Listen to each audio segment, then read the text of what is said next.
Hello everybody, welcome to today's Nightwave reset video for July 27th, 2025. Let's see what we have going on this week.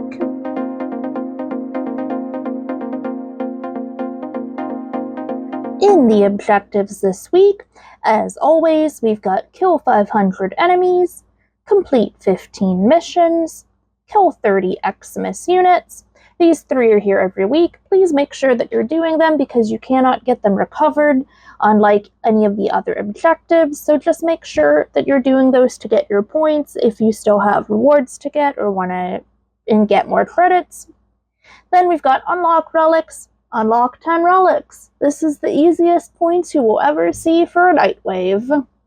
Then we've got Xmas Executioner. Kill 100 Xmas. If you find yourself struggling with this, either look for a sortie when it's on Xmas Stronghold, do a Steel Path mission, or do Elite Sanctuary Onslaught. There are a lot of Xmas units in Elite Sanctuary Onslaught. Then we've got Collector. Collect 100 resources from Duviri. Not too bad. And then we've got Venus Bounty Hunter. Complete 3 different bounties in the Orb Vallis. And then for dailies, we do have complete a mission with only a primary weapon equipped. Not too bad, easy points. And then I've already done these, but there is Agent, complete a mission, and then kill 150 enemies with a secondary weapon. In the store this week, as always, there's the Vobin parts, the Arcan items, the Nightane, the Kuva, and the Nihil's Weeblet. These are here every week, so if you've got spare credits to use going towards the end of the season, later on, maybe you'd like to spend them on any of these items. Past that, this week we have a Varuna Anukas helmet. We've got a Caliban Cranian helmet. I don't really like this, but I guess it's not as bad as some helmets that I've seen. There is a Limbo Magritte helmet. Not my favorite, but I guess there's worse. There's a Mesa Longhorn helmet. I really dislike this helmet on Mesa. I think the Prime with the cowboy hat is the best. Honestly, these other helmets look very, yeah, I just don't like them. We've got a Saren Hemlock helmet with this cute little infected bun gang going on.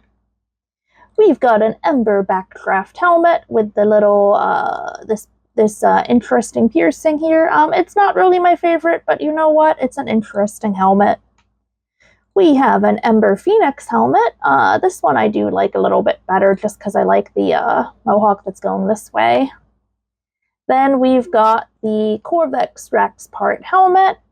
I don't really have this Warframe yet, so I don't really have a lot of opinions on it, but it's a very average Corvex style. We've got a Wukong Macaque helmet. Not a fan because it doesn't have the Wukong tails. We've got an Oberon Markor helmet. I think this is an alright helmet. We've got a Goss Mag helmet. Yeah, I don't really like this helmet. Not at all. Oh wow, we've got the Volt Pulse helmet. Yeah, I really dislike this helmet too. This is one on my list of strong dislikes in addition to the Hydroid helmets. We've got a Valkyr Kara helmet. You know, I don't really like it as much as the other helmets, but you know, it's not terrible. We've got a Limbo Aristeus helmet. Not my favorite, but there's worse ones out there. We've got a Dagoth Gonsian helmet. I think this is an alright helmet. I like more that it has the sideways hole instead of the front one. I just think it looks a little bit better for Dagoth style. We've got a Loki Enigma helmet. It's an average Loki helmet. I actually like this one. We've got Enter Nihil's Weeblet if you would like to complete this encounter and you've never done it. There is a Protea Telema helmet. This one I do use in my Protea. I really do like this. I actually like both of her alternate helmets that are in the store. They're both not bad, really. We've got a Vobin Gambit helmet. This goes in my list of top most disliked helmets as well. I just cannot with the little binky pacifier thing going on with the mouthpiece. Ugh, no way. We've also got the Vobin Armistice helmet that has this thing kind of like, I just cannot with these. Nope. Alright, we've got the Hero Suffragan helmet. This one I think is alright. It's got these cool little tusk-like things here that reminds me of orcs and other games. We've got the Ivara Loxley helmet. Now, I think the hat is cool, but I don't like the face of this helmet. We've got a Chroma Track helmet. You know, it's alright. It's not totally terrible. We've got a Styanax Agagian helmet. I think it's alright, but I think the other helmets I've seen for Styanax are a little bit better. We've got a Wisp Gaoth helmet. I think this is an improvement over the basic one, of course. All of her other skins do look better, but if you're just looking for a free option you can get from the Nightwave credits, this is really quite good. We've got a Chroma Amaru helmet. I think it's okay. I don't necessarily like it as much as that other one we just saw because it's a little squished in, but you know, it's alright. And then we've got a Nyx Menticide helmet. I don't really like it, but it doesn't look as bad as some of the other Nyx helmets that I've seen. Moving on, we've got Sniper Scavenger Aura. Not necessarily the most useful probably, but it's there if you want to collect it. There is Sprint Boost. This is a really good mod to pick up just because if you are on a speed frame, maybe you want to be using this aura to give yourself even more speed. So like Vault, Gus, Naza, ones that sprint. Titania doesn't count because we're flying, not sprinting. So yeah, maybe good on like Volt.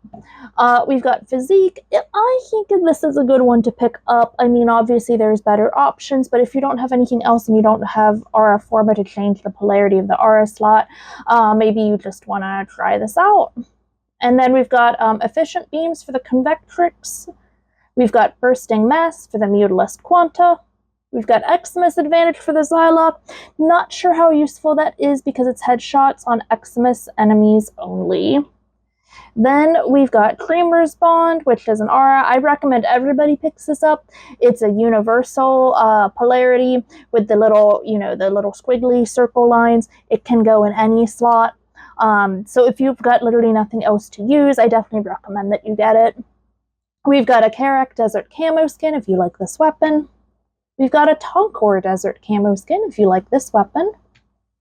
We've got Noggle Statue of the Wolf. I definitely got this one because I like to collect the Noggles. We've got a Wolf Beacon if you would like to encounter the wolf and have not yet fought him or done that battle. We've got a Plinx Shock Camo skin. There is a Plasma Sword Blueprint if you've not yet collected this for mastery points or because you like it. There is a Dark Dagger Blueprint. We've got a Nightwave Sigil.